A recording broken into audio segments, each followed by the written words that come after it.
Hello, and welcome to the Screen Network interview with the producers of new film, The Lady of Heaven. My name is Stuart Kemp, and I'm delighted to be speaking to Malik Shlibak and Hussein Ashmere, the producers of historical drama, The Lady of Heaven. The film tells the story of Arabian holy legend, Lady Fatima, and details her message of peace and non-violence through two separate timelines hundreds of years apart, beginning in modern-day Iraq. Welcome, Malik. Welcome, Hussein. Thank you for joining us.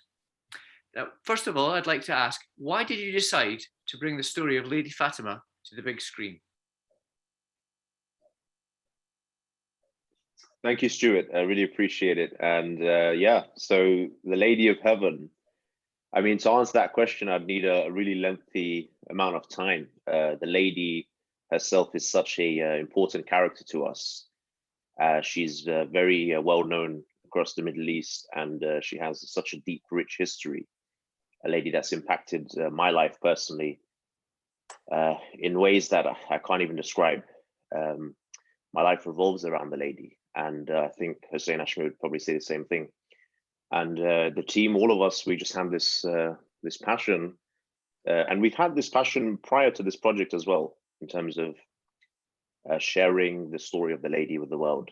We've done so in other types of media, and the film was the obvious next step. So we came together and we pulled off this project, and hopefully more to come in terms of spreading the message of the lady. It mixes two storylines set centuries apart. It's a young Iraqi child's journey amidst a battle-scarred country to learn the power of patience, and the historical tale of Lady Fatima and the person that's been very influential in your life. Can you describe your creative decision-making process in making the film that way, in dividing it into two parts? Sure. I mean, the story of the lady is so complex, and there's so much to tell. There's so much to go through. So when it comes to a film, of course, you're very restricted. The lady, she has a message to deliver, and our job in terms of doing justice to her life and her story was to try to obviously translate that into a film that people can make sense of. You know, this is 1,400 years ago. It's a different world, a different culture, a different time, and again, her life is just so complex and so rich. So these two parallel stories with the present and the history, it was formed obviously by the writer Sheikh Al-Habib as a means to connect the two worlds, to bridge the two worlds together, in order for people today to relate to the lady's story. And without going into the plot too much, but of course, the present time and the history time, there's a lot of things that correlate and sort of mirror over. And one of the things we're trying to do this film, since the woman, the lady herself, is a figure that we hope people can take inspiration from. We're presenting things in a way where people can see that things she went through and the challenges she faced are very applicable to today's time. And she teaches us how to deal with these things, especially when it comes to things regarding oppression, tyrannical governments, theocracy, any of the challenges we face in modern day terrorism, for example. And we always say her message is a message of peace and a message of patience in times of hardship. So this present time does that job in connecting the two worlds together, and you see that through Laith, who discovers the lady himself throughout the film, and you see his development as a young child in war-torn Iraq, and hopefully people in today's time can take a lesson from that and see the beauty in her life. In terms of patience, it's a very big theme in the film because of the lady. And speaking of patience, when it comes to mounting a film and getting a film made, you certainly need a lot of patience. Can you describe how long it took to get the film made, and perhaps talk around the construct of the director involved in the film? Hussein, how long have we been working on this production? I mean, it's as long as I Wow, can I remember. think it probably inception was around 2015, 2016 is when pen on paper first went. However, due to the complicities around the production itself, it took many years to ensure that it all comes together and comes together in a way that as Muslims, we ensure that it portrays the lady, the holy characters, and everyone else in a way, or if one would like, a code to ensure that nobody will find it offensive in any way, if you like. So a lot of effort went into that. With the construction of the film, when it comes to CGI, was always very new. The technology, some of the technology we use had never been used before. There were some teething problems. Patience one had to exercise vehemently at many different points, but we were determined to see this through, and we were. Yeah, it was definitely a lengthy. I mean, if Hussein's numbers are correct, because it's really has been as long as I can remember, probably about 5 years. But on the Eli King Eli King director question, so Eli King's actually a stage name, which we've published and announced in terms of the name Eli King and what it represents, because this film, is a very different type of film. It's a very unique film from a few angles that perhaps no other film shares in totality. Maybe some aspects. One aspect being a religious film tied to the Muslim faith. So there's a huge number of sensitivities we have to take into account in order to be sensitive towards Muslim norms and things like that. So that's a huge complexity. And then there's a complexity of historical accuracy. The writer Sheikh Al-Habib has set this forth from day one, that this film needs to be, from the historical aspect, entirely accurate. As much as historical documents allow us to understand, we need to implement it in that way. We had basically zero wiggle room in terms of the historical accuracy of the film. And again, one of the things we do say is this is one of the or the most historically accurate film production ever made, because other historical films, they usually, they mold the story to fit a cinematic production quite a bit, sometimes a lot more than perhaps they should. For us, we had no wiggle room, like literally no wiggle room. It's very strict.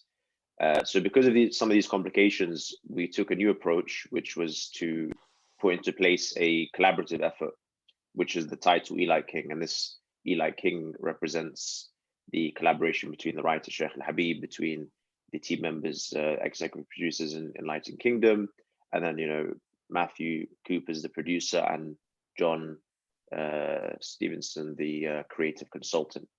And then of course all other parties, but these are the core members that form this collaborative effort.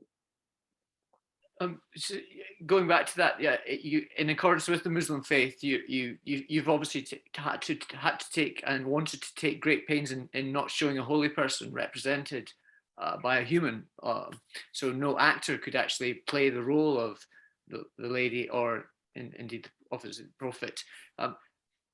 Can you give me a bit more about how difficult that was for the production, and also how pleasing it was to have got it so right?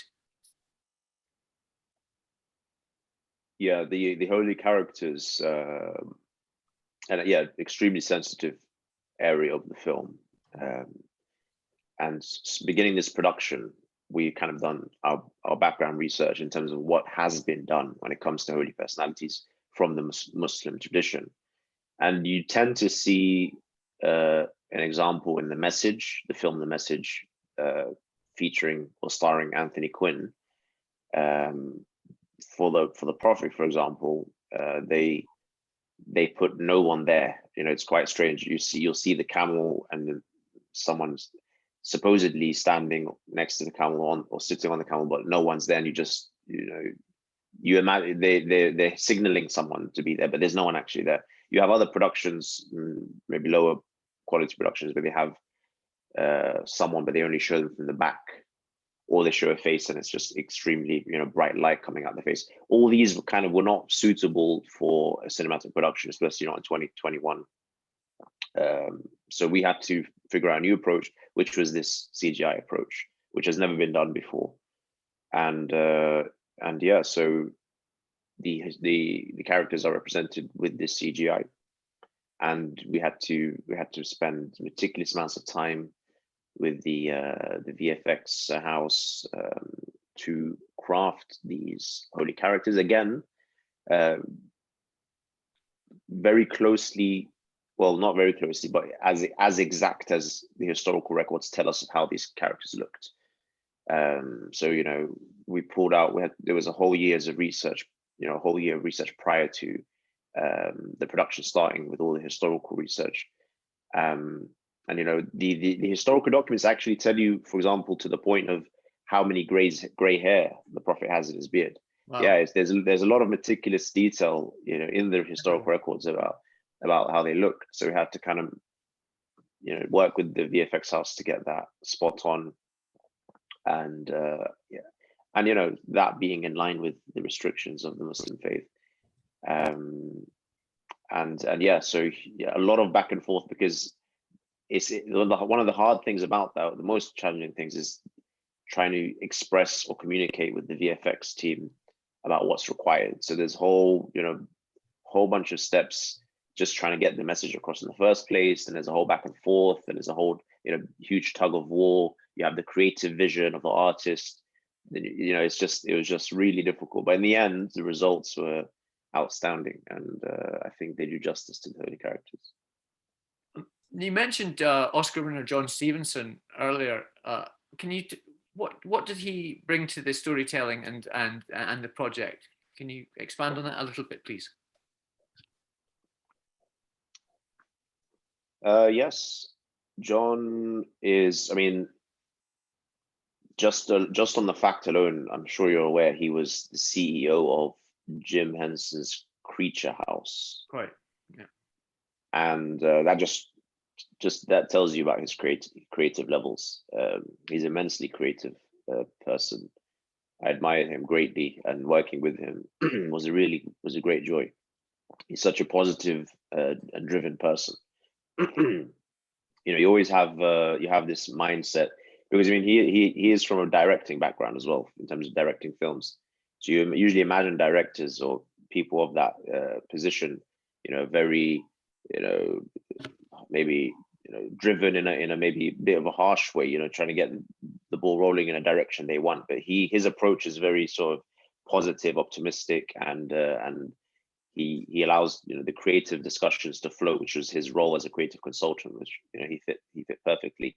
But in terms of what he actually brought forward specifically, the film, and then him as the creative consultant, the film is kind of formed with his creative imagination. So when you sit and watch the film, you'll see the framing of the shots, the composition, and the kind of back in the days of the storyboard. And how the film kind of is presented to the aesthetics of the film really comes down to his brilliant work. We always describe the film as each scene being a magnificent painting. That's just what he was able to deliver. And anyone who sees that, and anyone who has seen it, as well as the trailer, they usually tell us the cinematography and then the shots. They're just so beautifully crafted. I think that's the heart of his contribution, as well as all creative areas, to be honest. But that's the thing that stands out the most. So briefly, what were the other big challenges you faced in bringing the Lady of Heaven to the big screen? Maybe Hussein wants to take that one. Yeah, sure. There were various different challenges. I don't know where to start, to be honest. I think going back, we had everything from, like I said, inception to trying to find a producer, a creative consultant that understands our ideas, that can translate what we have in paper into a moving picture, can understand the cultural differences, the religious differences, the importance of the story, and to try and find everything. And we came across a great number of people. The vetting process was, to a degree, by and large, a very tiresome one, if you like.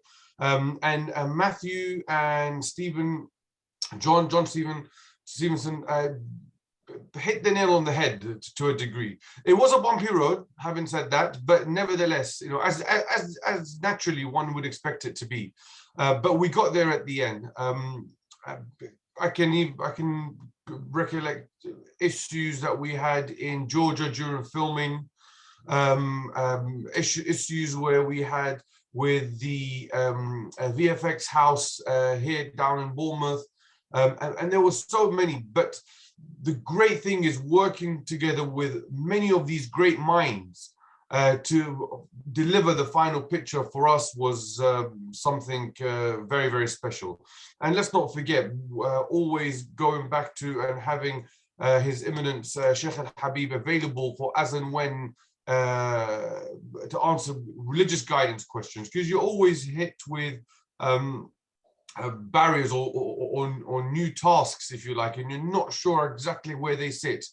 So all in all, a great collaboration between everyone, but it was a bumpy road and we got there.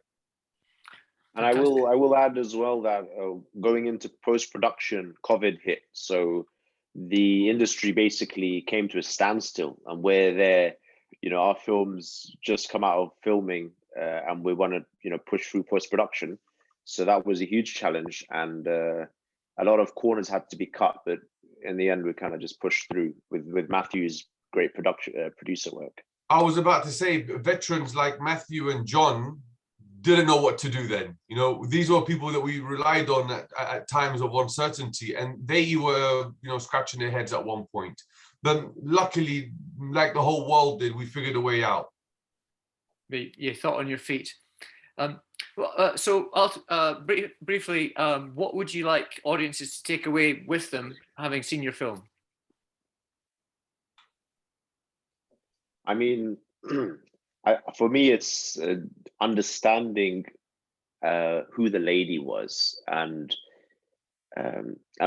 because for me personally, the lady is the greatest historical role model that one can have, truly. I mean, the film itself is a taster, hopefully an introduction to the lady. And the greatest thing for me is if people walked out the film wanting to go and find out more about the lady for themselves, because I don't exaggerate when I say that she is the greatest influence, after her father, Prophet Muhammad, in the world, and not just the Middle East, not just her region, but in the world. And people don't know this. People don't know her story. It's been sidelined. It's been sort of, Prophet Muhammad's ranked the most influential person in the world. You go online, you see I forgot the publication that publishes this every year, the 100 most influential people. Her father comes number one, but the lady should be there up with him, really, because after the Prophet Muhammad, peace be upon him, was killed, and the era post his him being present, it was the lady that filled his shoes, along with her husband Imam Ali and her two sons, Imam Hassan and Imam Hussein. She led the way, and she continued on his stance.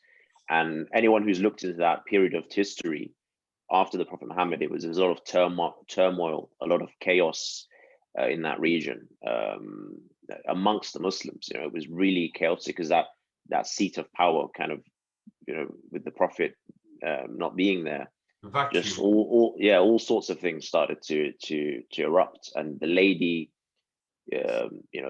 she done what was needed, basically, and she sacrificed everything in order to continue on the message of the Prophet. And it's our view, and many historians view, that the Prophet Muhammad's message would not have continued on had it not been for the lady and her stand and her sacrifice. So I want people to go away from the film with the lady being a part of their life and wanting to go out themselves to find out more about her. That would make me so happy. Fantastic. On that note, I'd like to thank Malik and Abdul Hussein for taking part in this Screen Network interview. Thank you both very much indeed. Thank you, Stuart. It was our pleasure. Thank you so much. Thank you, Stuart.